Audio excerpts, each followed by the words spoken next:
Hi, my name is Salema Mabena Masakela.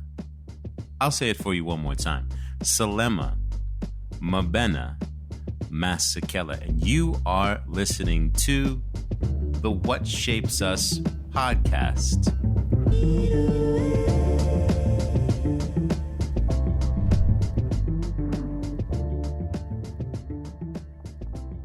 Today's guest is my friend and extremely talented, multidimensional artist and storyteller, one Mr.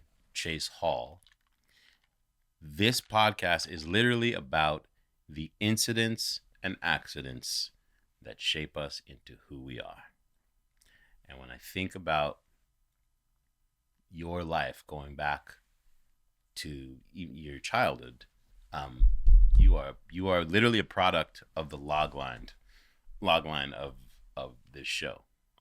I appreciate that. It's an honor to be here. And in terms of being shaped, you set the narrative and we're a beacon for many of us. So just start by throwing the flowers at your feet. And thank you for having me. Thank you, man. It really means a lot. When I think about how we met, 2021 physically, but I think we got connected around late 2019, 2020 via the Instagrams. True. Shout out to our mutual friend Tessa, who I share the same birthday with. Wow. Tessa sent me a DM one day out of the blue. She was like, "Hey, you need to know this kid, Chase Hall." That's sweet. Send me your Instagram page. And I remember deep diving into you, and I just started smiling because I was like, I feel like I'm kinfolk to this kid. I don't know his story, but I saw the manner in which you were moving through the world, through our mutual loved world of surfing and snowboarding, but also the way you were storytelling your art. And I was like, oh, this dude's an only. This dude's an only who's like knows how to navigate a bunch of different worlds via being the only person most of the time that looks like him, or maybe is sitting opposite of, is in the presence of people who occupy a different class. And when you navigate the world that way, it's difficult as a kid, but it also is quietly, like if it's a for Iron Man suit, like it's quietly giving you like here and like a thing here and a thing that comes out here and like jetpacks. By the time you're an adult, you're like, oh, I can navigate the world in a way that I didn't know I'd be able to. Yeah, no, I mean, I definitely think there's something I tell myself is the idea of being able to be like a Swiss Army knife. At times there's a disarming or a code switching or the kind of chameleon-esque, or sometimes when you kind of get a deeper truth within yourself and who you are, you can even lead by example instead of having to respond. And I think in terms of what shaped me, especially being younger, was like just being analytical with eyes and ears to the wall, seeing how people moved and seeing what was going on and just trying to gather so much information. And I think just recently through finding a lexicon in my work and becoming a father, getting married, getting closer to who I am most honestly within myself, a lot of those survivalism tactics I've been able to actually dissipate and make room for presence and not like Christmas, but presence and emotionality, energy. That was a real Lil Wayne, like peak Lil Wayne style. I mean, in terms of what shapes us, I'm a byproduct of Lil Wayne's mixtapes, no doubt. The double, triple entendre is it's just the same as a David Hammond sculpture, just as wild as the Edward Keenholz installation, and the ways where words, objects, memory, experience, they all swirl into the same smoothie in a way. It's not like they're separate. That's a bracketing system that I think helps kind of keep us away from this kind of reality that everything does kind of go in and out of each other in a way. But yeah, the double, triple entendre stuff I do love. Presence, but not presence is a bar. It was accidental. Really, there are no accidents. I like that too. Wow. In that manner. And I think another, like the way I grew up thinking about it was there is no box.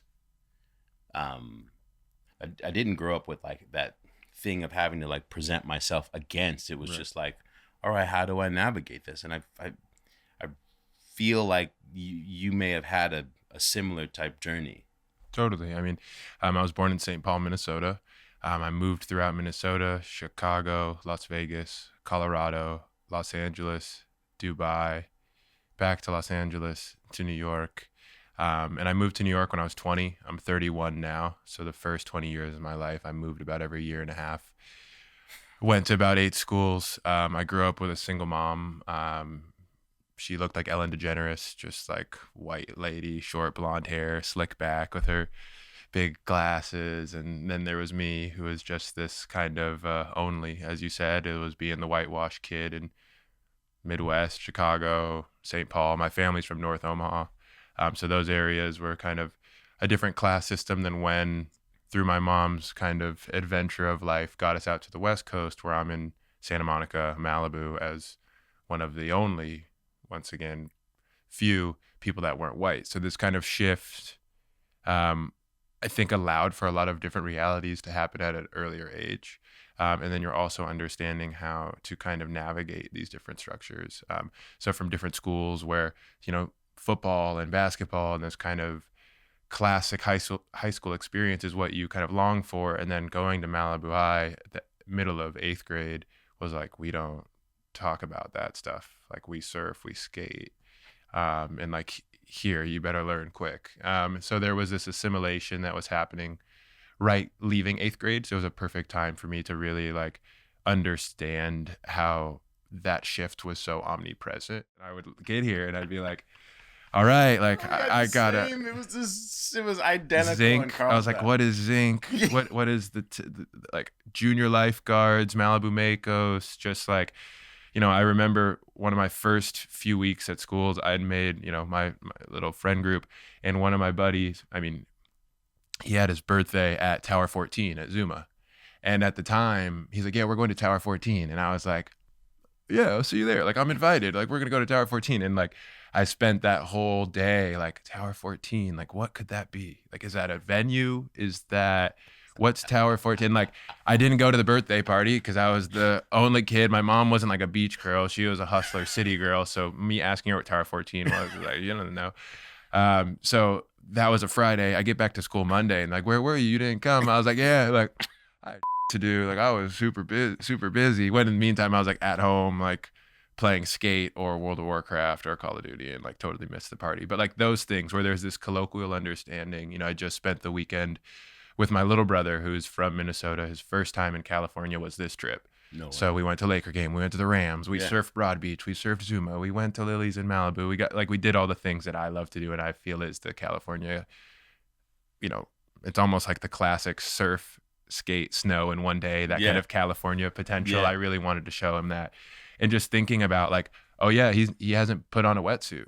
So like me getting in my wetsuit and him being like, what's good with this thing? Like, do I have to wear this? I'm like, oh yeah, like a wetsuit's vital. This is the second skin. It's going to keep you warm. And it's like, oh yeah, like I got to show him every step of this information that you think other people know, but it really was this kind of, everyone starts off as a kook unless they have a friend who's nice enough to like give them etiquette. And I was lucky enough to have friends that were, shredded all different types of things. So like, like, hey, shut up. Like, don't claim it. Hey, that sticker on your like, take that off. Like, hey, when I take you down here, like, shut the up and don't say anything. And like, we'll talk about it after. Like, don't yell.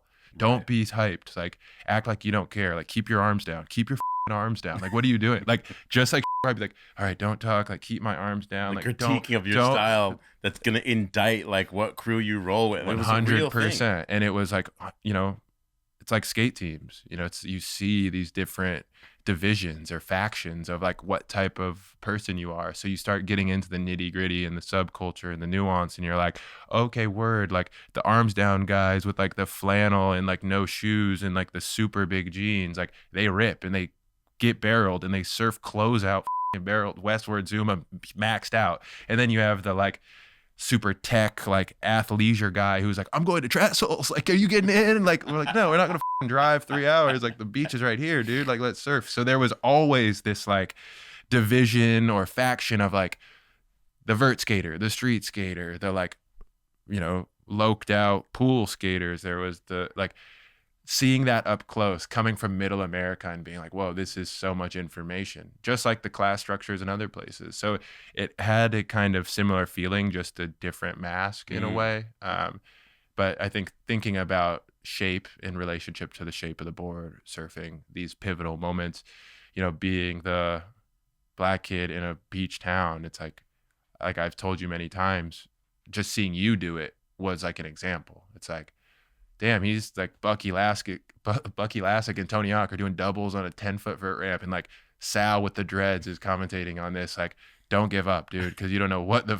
this is about to be. So I mean that between you and Keir Dillon, like specifically, and then Atiba, and like the kicker. Like I'm jumping all around, but the kicker is like you brought us together on the Culture Shifters trip with Burton. So it's like to be with Atiba and be homies with him, to speak with Keir and be a girl dad and talk about snowboarding, and to be with you and develop this board and these relationships. It's like that only thing, kind of finding a bird of a feather flock together thing. And so much of the baton that we carry for one another, knowing that there's this colloquial kind of like synergy, reciprocity happening between what we really are passionate about. The biggest goal I could ever do was make space for the ones after me, like you did before me. So it's like knowing not only that we can have these conversations on a greater scale, but navigate how to show up for each other, how to care for each other, and also be like, hey, this is the route to break stereotypes, to not let your world be defined by others, but to liberate yourself and have the greatest adventure you can while you can have it. So there is a deep kind of reckoning with oneself and what gets me out of bed, and proving what we can be outside of basketball and rap is so vital. Alongside.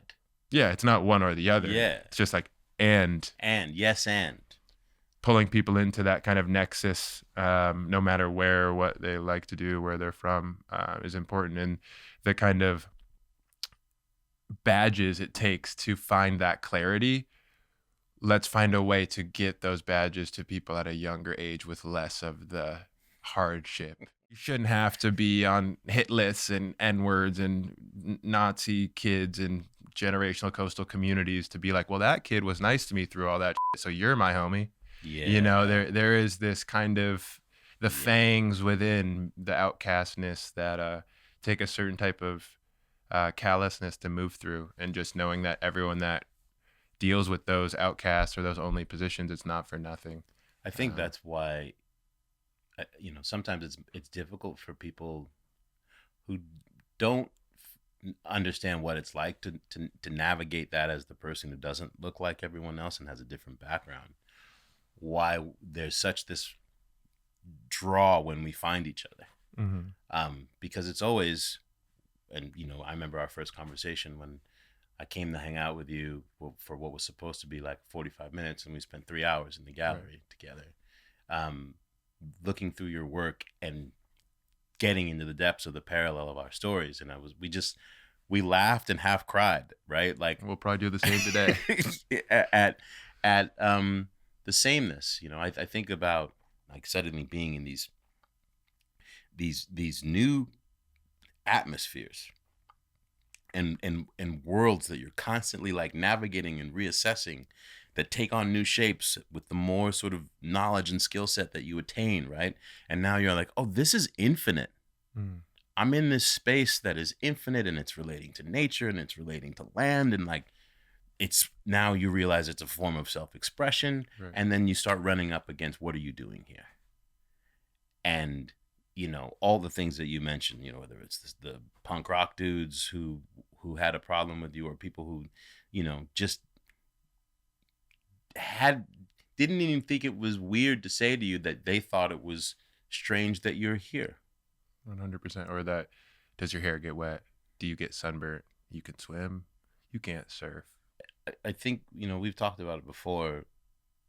Surfing, the discovery of skateboarding and surfing, and then 6 months later, snowboarding for me.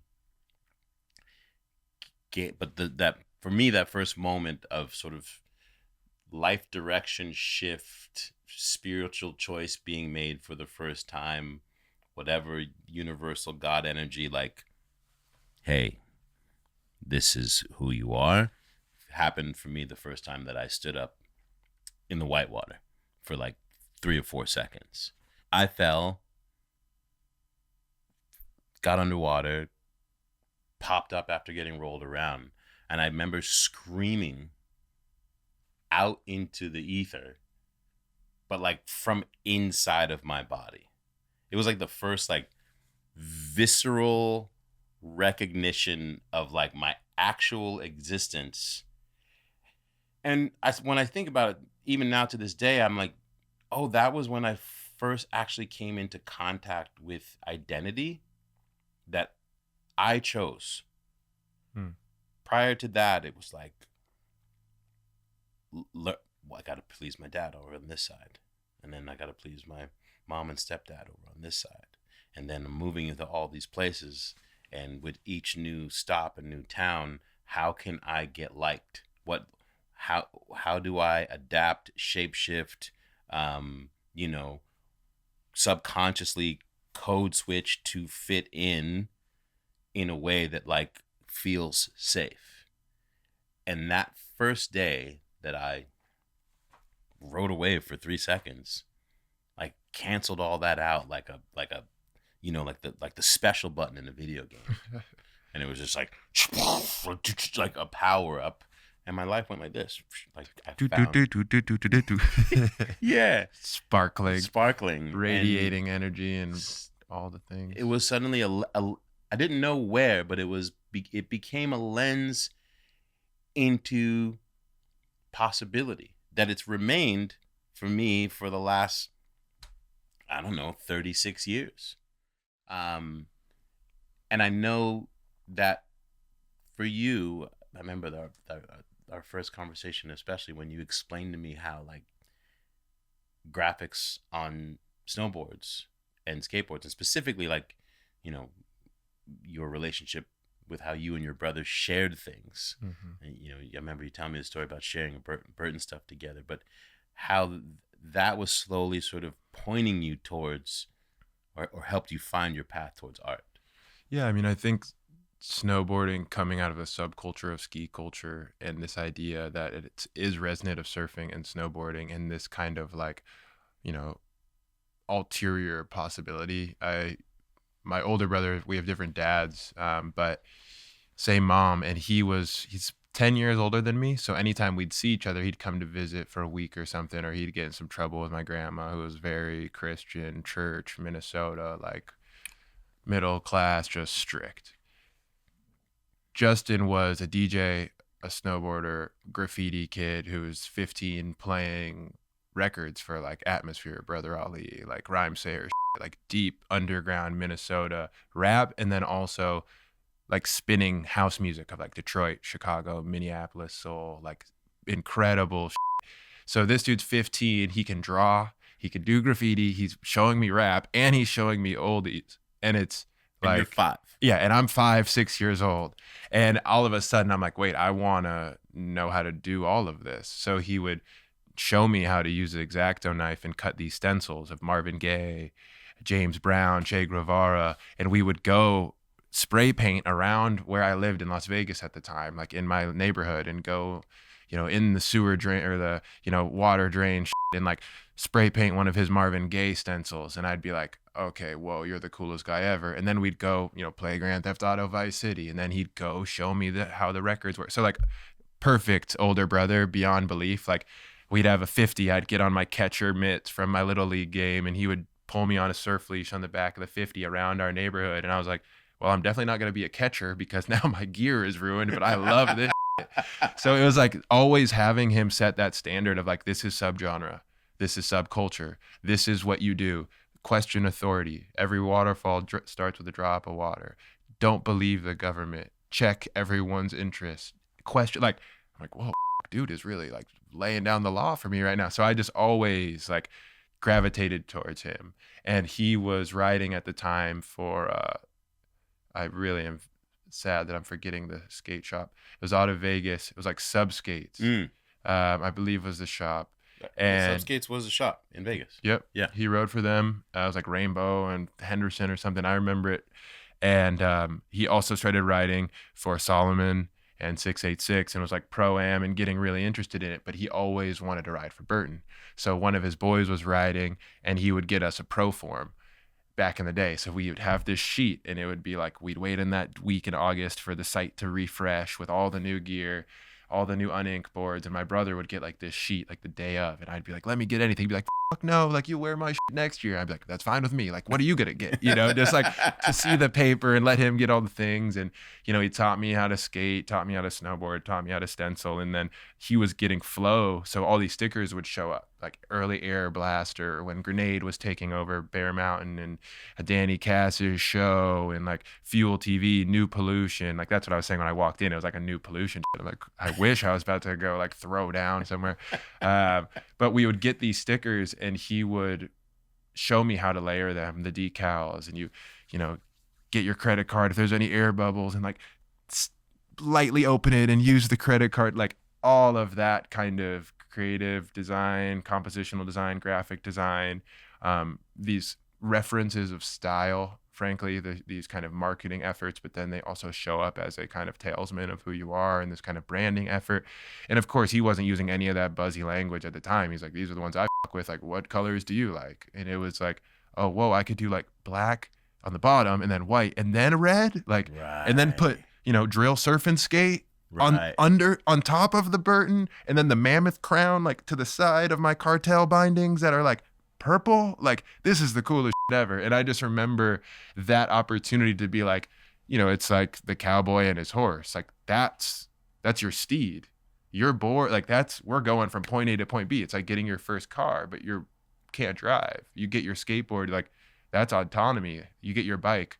Hey mom, I'm at the park. I'm pulling up to Shorty's house and trying to throw a letter through the roof. Like you have a whole new experience once you can move. And because I would be with my brother so much, he would take me to the mountain. Like, all right, let's go. And we would go up to Mount Charleston in Vegas. And it was about 50 minutes north from where we lived. And we'd go up there, and he would just take me all the time. And I'd be around his group, just like super kind of heshed out. Like, you know, I remember Bear would always say like waffle or Skittle. It's like baggy or like skinny, kind of like, oh, Ocean Avenue hair. And like he would be, you know, he had gauges, the like straight and shit, and would take me, and I would just like witness these Skittle and waffle type of characters like intermingling, and then like hot dogs and handrails. I'm like commonality of difference, the difference that lives on top of this piece of wood 100% is insane. And I remember my first competition, I was like, hot dogs and handrails, like I'm gonna try and win. And my brother's like, you ain't gonna win shit, but like let's do it. And like he was competing, and then I was a Grom, and this was against like at Bear. Yeah, this was like Luke Matrani at like 13. I was probably there. 100%. And I'm just like trying to mad dog you to get your attention. But like I remember it clear as day, and all I could do was my little board slide 180 out, and I just kept take my binding off, run up the hill. All right, I'm gonna do it again, like little lower, little more pressed out, like just shit that is so funny to think about in the terms of how much it mattered.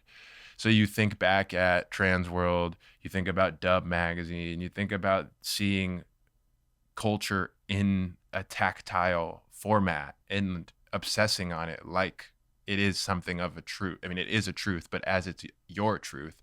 So from my older brother, just like waxing poetic in everything he did, and was always so cool and generous with showing me what that was, I also was brought into spaces where other people also cared about it. So it wasn't like my brother was the only one. He was just the one that brought me to Zoomies and Mall of America in 98 and sat me down to watch snowboard videos with him, with the dudes that manage the shop. And I'm like, you know, the manager of a board shop, like you're going to make it.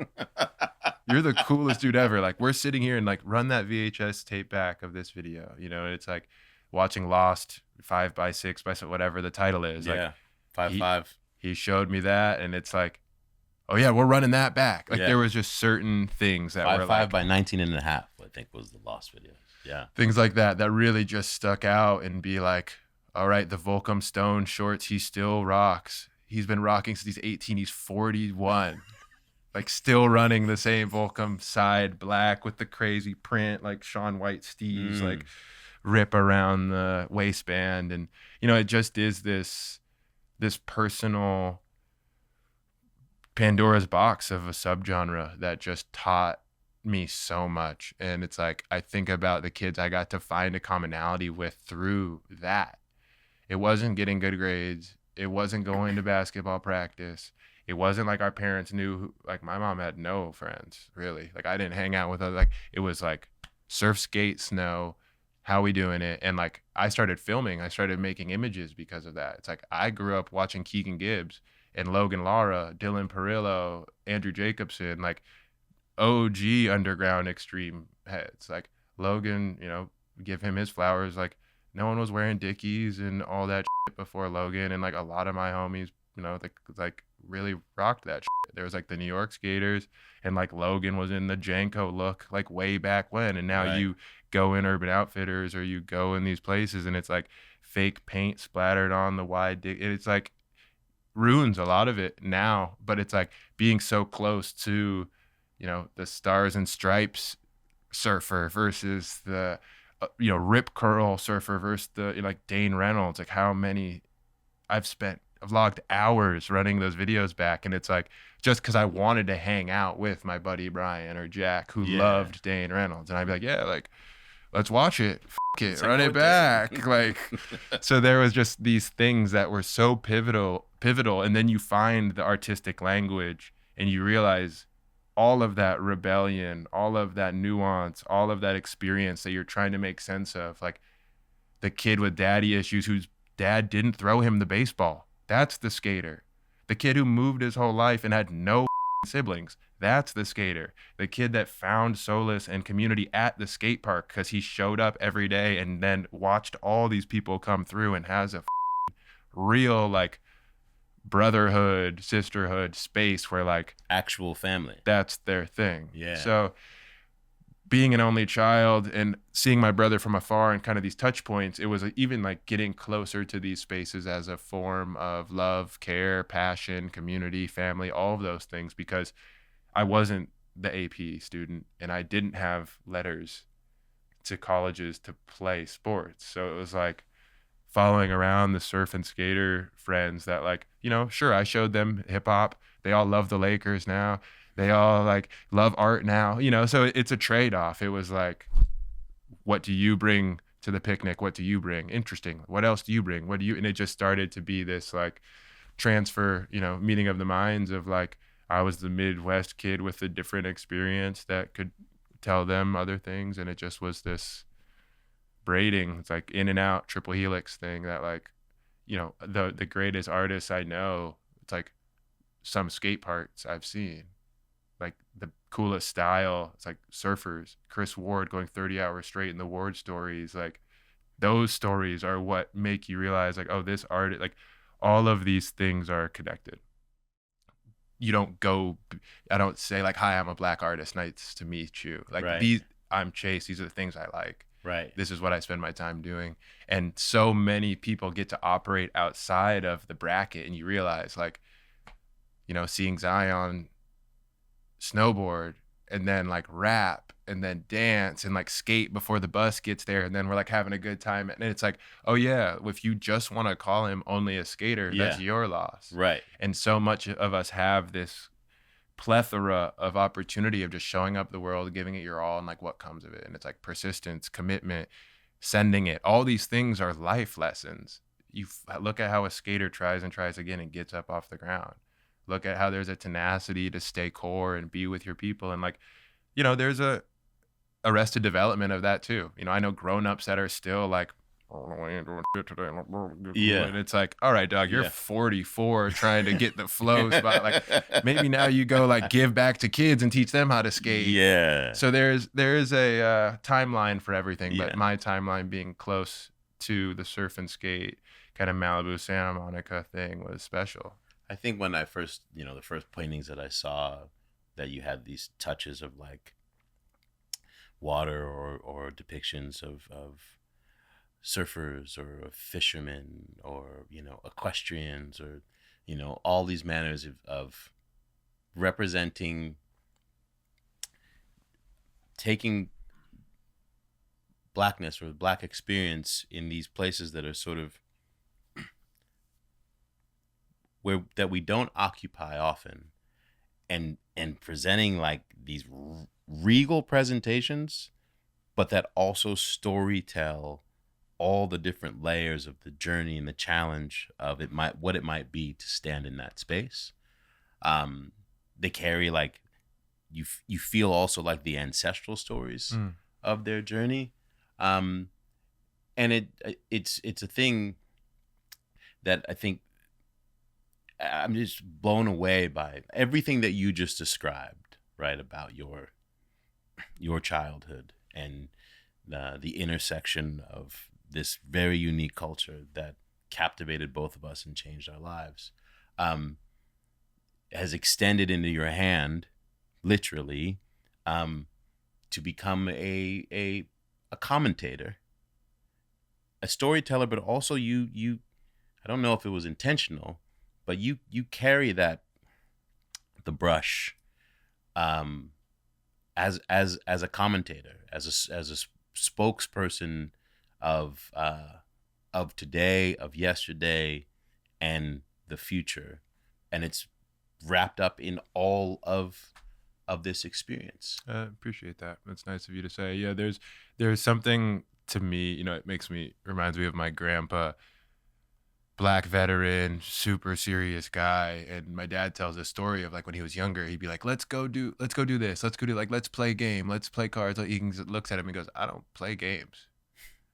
And it's like, to me, to be serious and to talk like from the heart about things I love and put it through the lens of creativity and beauty and texture is all because it gave my life meaning to me. I had seen paintings of Henry Taylor, Kerry James Marshall, Benny Andrews, Alma Thomas, and been catalyzed to think differently.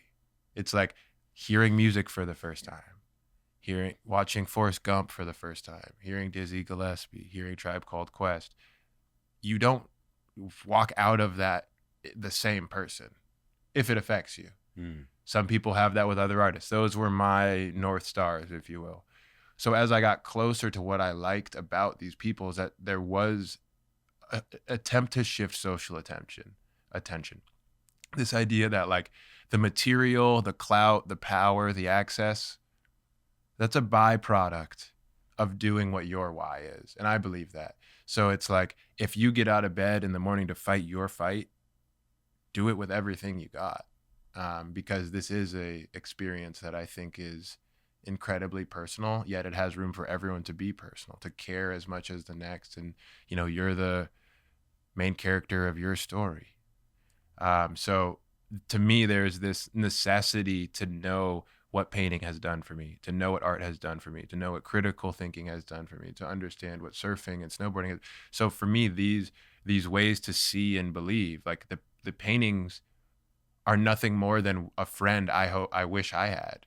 The painting is nothing more than the brother I wish I had, the father I wish I had, the friend group I wish I had, and the multiplicity of myself and my intentions and my care that could show up archetypally throughout these different armitages of my thought and passion. So whether it's surfing and you're like, well, I wish every black person under 25 years old could sit in the sun and not have a phone and not think about time and lose themselves in the beauty of catching a wave sent by the tide from Japan. And you ride that onto sand that's like, there's just a Afrofuturism that's untapped that I believe is so intrinsically important to feel, so that the realities and the marginalization and the pitfalls and the shortcomings, they don't take the wheel.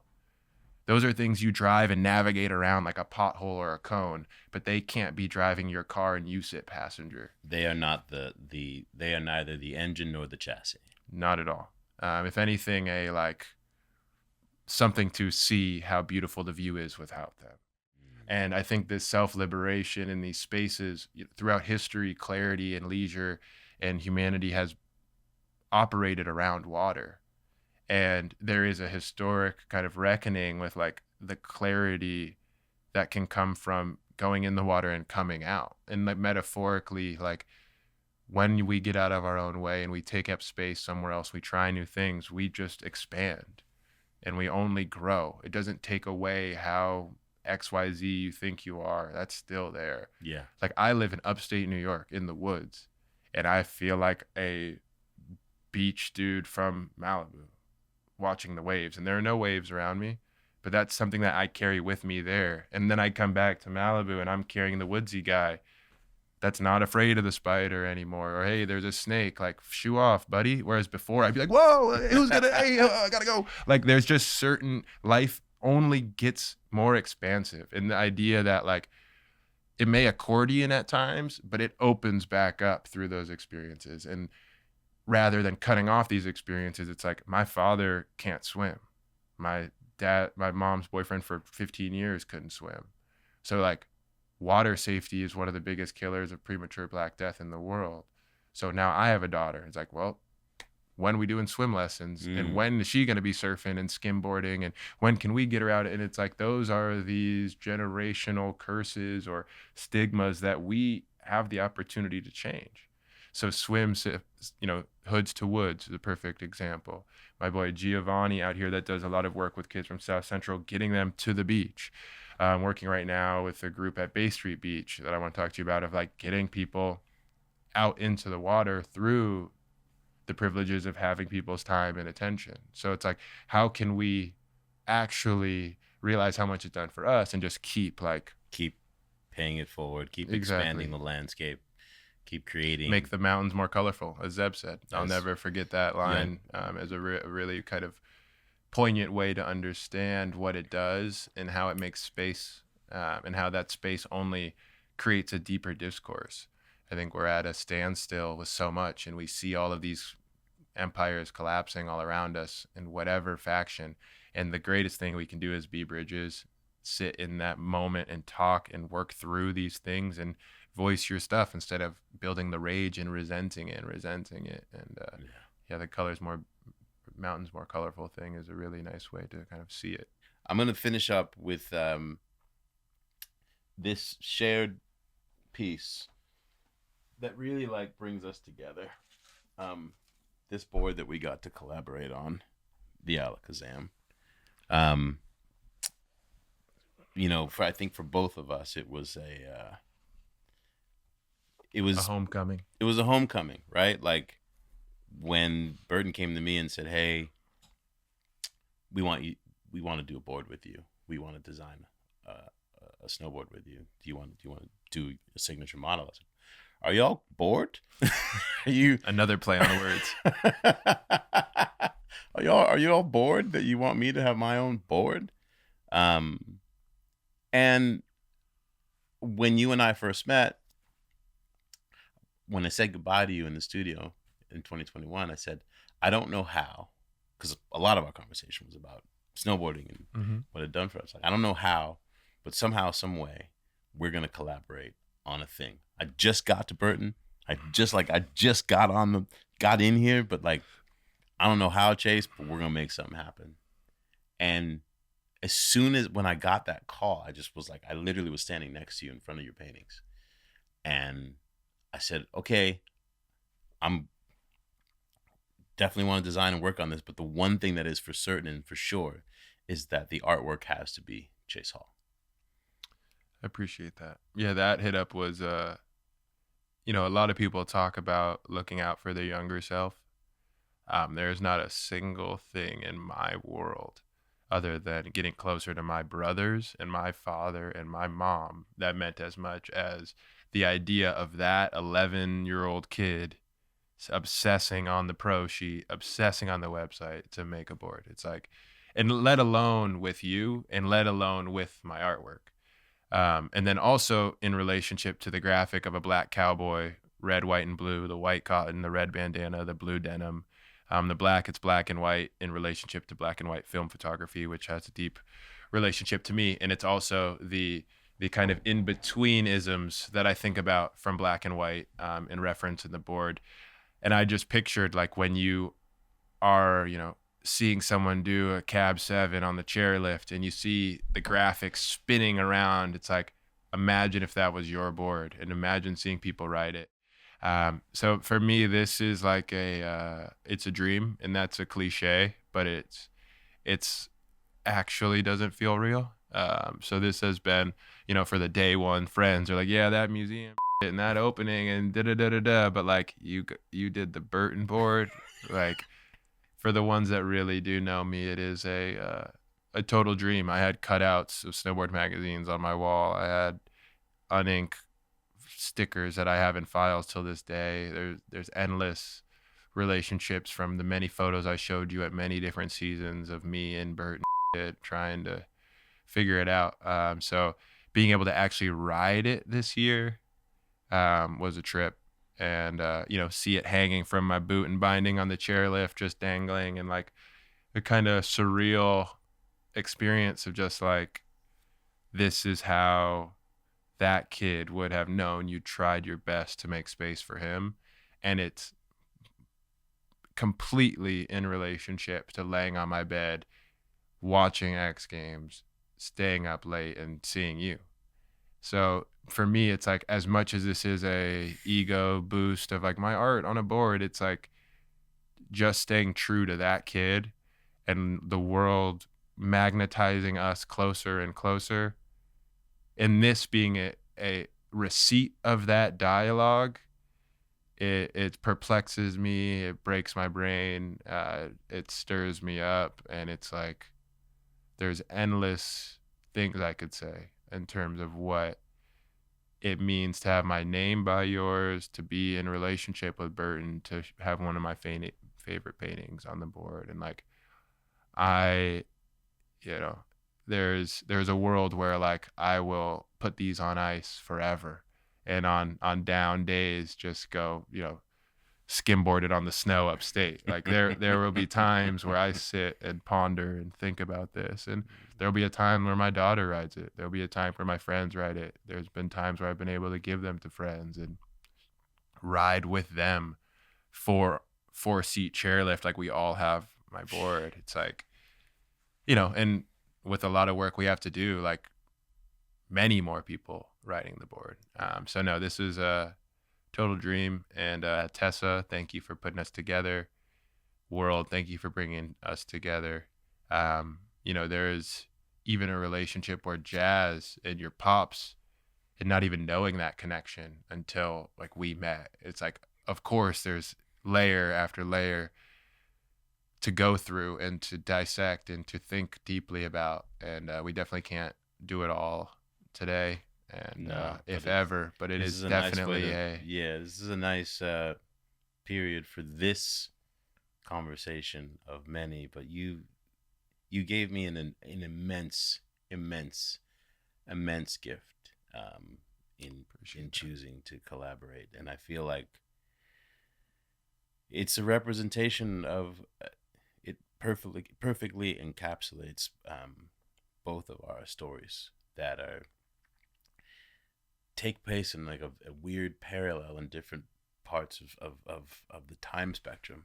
But we, like, if a train leaves at this hour and then the other train, and then what time will they meet? Like, that's what this represents for me, man. And I'm grateful, so grateful for our friendship, and yeah, it's just magic. It's bigger than us. 100%. And just to shout out my brother again, like, to send him this, for him to see this, I just hope I was as cool to him as he was to me as that little kid, because that to me was just to ride this with him. We went out to Mammoth, we got my friends together, we made a trip around it, and I was like, take a couple, like, put this on. He takes a photo, it's up on his wall, it's up on mine. Like, to be able to be the cool younger brother is tough, and you made me that.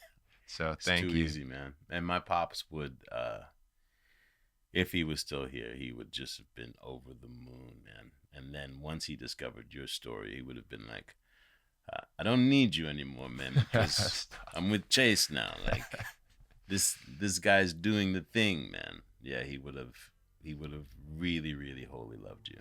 And I feel he's definitely with us right now. So thank you for the time, man. Thank I know you. you being pulled in a million different exciting directions right now, especially it's a priority while to you're in me. LA. But yeah, man, much love. Much love.